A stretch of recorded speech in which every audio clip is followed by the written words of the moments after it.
ABML Morning Update.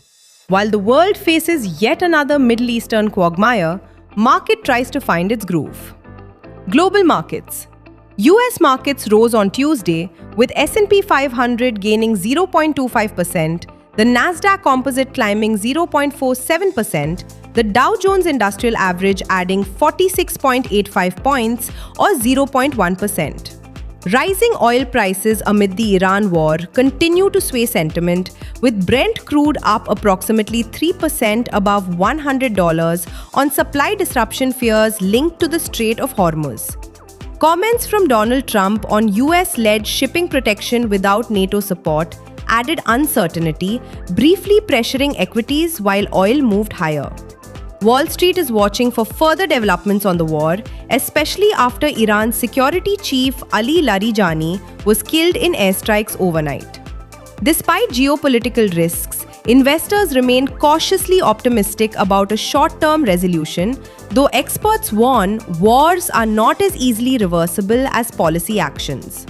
European stocks ended higher, with the Stoxx Europe 600 higher 0.6%, with most sectors and major regional bosses in the green, despite oil prices rising above $100 per barrel on resurgent supply concerns. Domestic market. Indian equity indices ended on a positive note on March 17th. At close, the Sensex was up 0.75% at 76,071, and Nifty was also up 0.74% at 23,581. GIFT Nifty trades higher by 52.5 points at 23,634.5, signaling a positive start to the trading session. India's trade remains resilient despite global disruptions, with the deficit staying manageable, Commerce Minister Piyush Goyal said. Exports have remained largely stable through February despite elevated freight costs and challenges around the Strait of Hormuz, and are expected to hold steady in March. Goods exports declined marginally by 0.81% year-over-year to $36.61 billion in February, with early March weakness reversing into positive momentum in the latter half.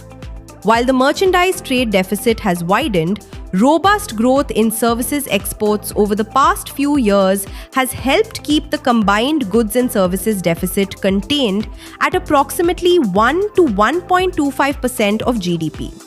The services surplus alone is estimated at $17 to $18 billion, supporting a stable current account position.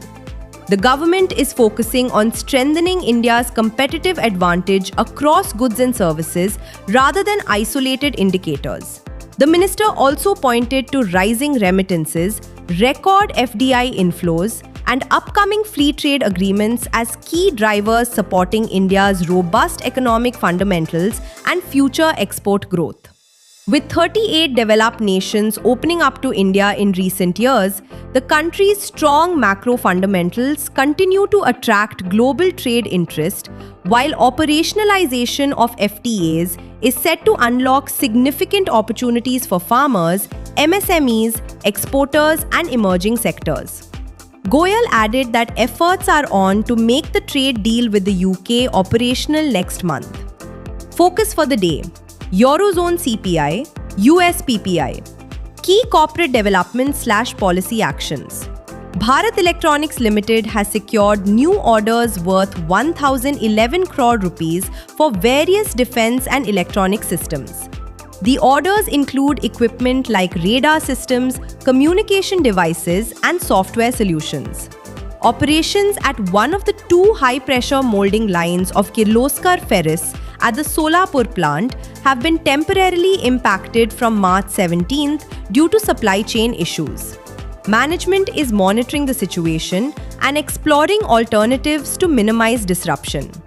Varun Beverages subsidiary, the Beverage Company Proprietary, has acquired a 100% stake in Crickley Dairy Proprietary, South Africa, for 131.4 crore rupees to diversify into value-added dairy and juice-based drink segments. CESC has issued letters of award to Purva Green Power, Vismaya Renewables, Hexa Climate Solutions, and Spring Energy for setting up wind solar hybrid projects. Fund flow. FII sold shares worth 42.19 billion rupees, while DII bought for 48.67 billion rupees. Investment in securities markets are subjected to market risks. Read all the related documents carefully before investing.